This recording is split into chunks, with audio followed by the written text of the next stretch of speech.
République du Togo. L'Assemblée va écouter une allocution de son Excellence Bassirou Diomaye Diakhar Faye, président de la République du Sénégal. Je prie le protocole de bien vouloir escorter son Excellence et je l'invite à s'exprimer devant l'Assemblée.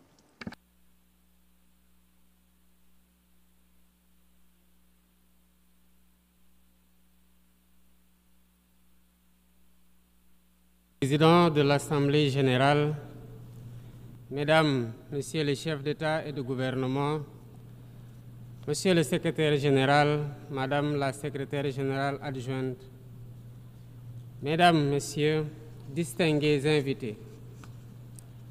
Avant tout propos, je voudrais saisir cette tribune pour saluer à nouveau la mémoire de mon compatriote, Amadou Makhtar Mbow, qui vient de nous quitter. Ancien directeur général de l'UNESCO de 1974 à 1987, il fut un homme d'État émérite et un fervent acteur panafricain de la lutte pour les indépendances. Je félicite M. Philomène Yang pour son élection à la présidence de cette Assemblée générale des Nations unies, ainsi que son prédécesseur pour sa contribution à la mise en œuvre de notre agenda commun. À travers vous, je formule mes vœux de succès dans la conduite de nos travaux. Je salue également l'engagement constant du secrétaire général Antonio Guterres, dont les efforts pour promouvoir la paix, la dignité humaine et le multilatéralisme sont plus que jamais nécessaires. Le Sénégal renouvelle son plein soutien à sa mission en ces temps de turbulence mondiale. En prenant la parole aujourd'hui, je suis habité d'une conviction profonde: l'unité dans la diversité est la clé pour garantir le développement durable et la dignité humaine pour tous, partout dans le monde. Ce thème de la présente session, qui guide nos discussions, nous invite à repenser nos responsabilités collectives et à nous assurer que les principes fondamentaux des Nations unies, définis il y a près de 8 décennies, continuent de porter la promesse d'un monde plus juste et plus équitable. Mesdames, Messieurs, nous vivons dans un monde troublé, où les principes de la Charte des Nations unies, qui prônent l'égalité, la justice et le respect des droits humains, sont chaque jour mis en mal. Les conflits s'étendent, les inégalités se creusent et les crises climatiques aggravent la vulnérabilité de millions de personnes à travers le monde. De surcroît, nous assistons à une remise en cause inquiétante du multilatéralisme, à un moment où l'humanité en a le plus besoin. Le monde doit se regarder en face, sans complaisance. Les valeurs que nous avons juré de défendre sont piétinées dans plusieurs régions du globe. Que l'on soit à Gaza, à Tel Aviv, à Dakar ou ailleurs, chaque être humain est porteur de cette égale dignité, une dignité qui transcende les frontières, les cultures et les appartenances religieuses. C'est notre devoir à tous de veiller à ce que cette dignité soit protégée et respectée pour chaque être humain, sans exception. Ce devoir est l'essence même des Nations unies. Pourtant, nous constatons chaque jour que le droit international, ciment de la paix mondiale, est souvent violé. Des résolutions adoptées par cette Assemblée sont ignorées. En tolérant ces violences répétées, nous foulons aux pieds les principes de la Charte des Nations unies et sapons les fondements même de cette maison de la paix.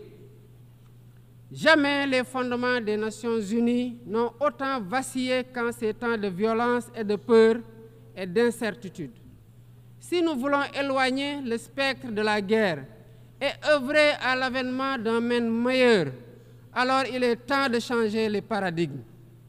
Il est temps de remettre l'humain au centre de l'agenda international comme nous y invite le thème de cette session. Monsieur le Président, Mesdames, Messieurs, nous ne voulons plus fermer les yeux sur la tragédie qui se déroule dans le Sahel. Des groupes terroristes sèment la terreur, pillent, tuent les populations civiles innocentes.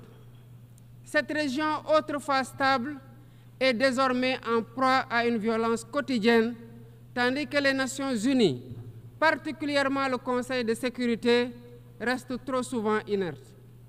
De même, nous ne pouvons pas accepter que le Sahel devienne le théâtre de rivalités de puissances étrangères dont les affrontements ne font qu'aggraver la déstabilisation de la région. Je dois rappeler ici que la paix et la sécurité de l'Afrique sont indissociables de la paix mondiale. Il est impératif que le Conseil de sécurité remplisse pleinement son rôle de garant de la stabilité internationale. J'exprime à nouveau la préoccupation du Sénégal face à la situation tragique qui perdure en Palestine.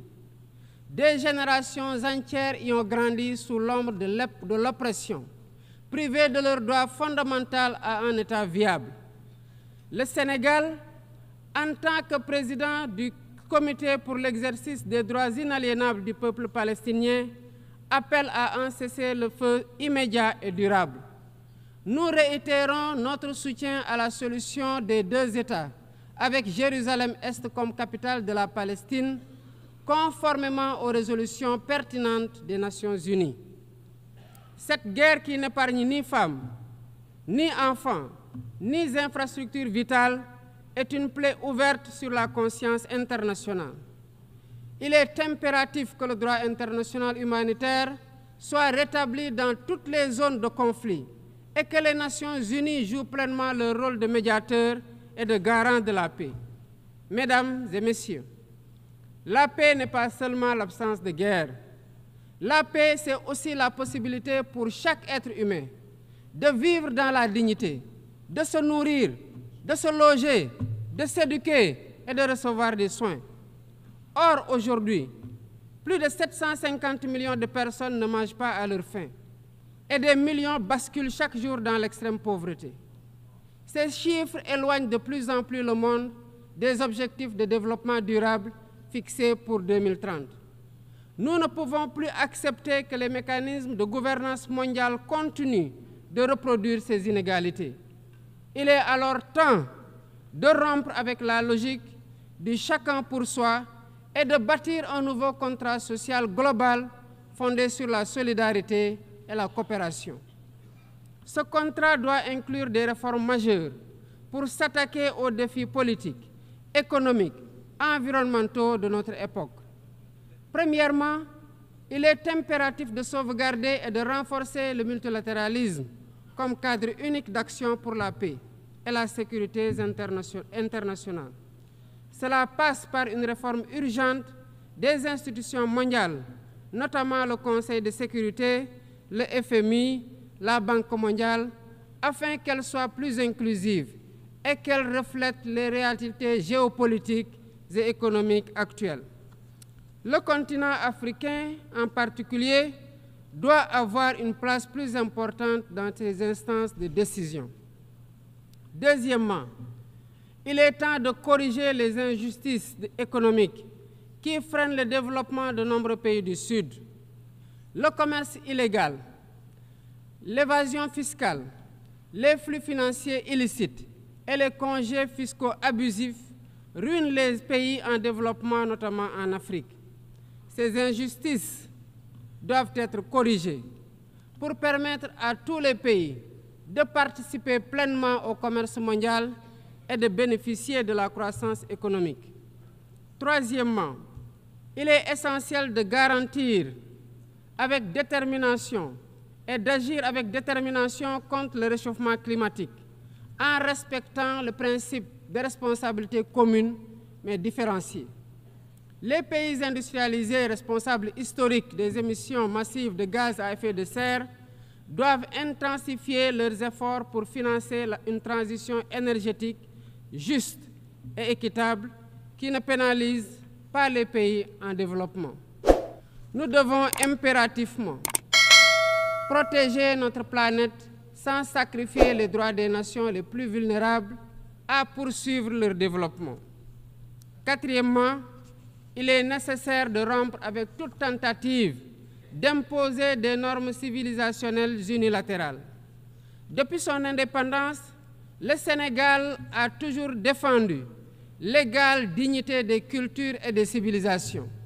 Et cette diversité doit continuer à être la base de la coexistence pacifique entre les peuples. Aucune nation ne devrait imposer aux autres ses pratiques ou ses valeurs comme normes universelles. Le respect des différences est le fondement de la stabilité et de la paix dans le monde. Mesdames et messieurs, le Sénégal est fermement engagé dans cette voie. Nous avons choisi de bâtir un État résolument tourné vers le développement durable avec des initiatives ambitieuses dans des domaines tels que les énergies propres, la souveraineté alimentaire et la gouvernance transparente. Mais nous savons que pour réussir, nous avons besoin de l'action collective et de la solidarité internationale.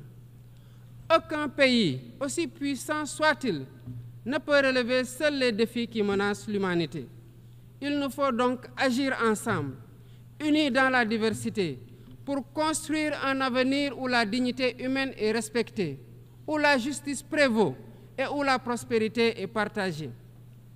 C'est par la coopération et le respect mutuel que nous surmonterons les crises qui secouent notre monde.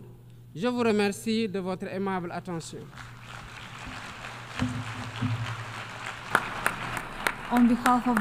Au nom de l'Assemblée, je remercie le président de la République du Sénégal.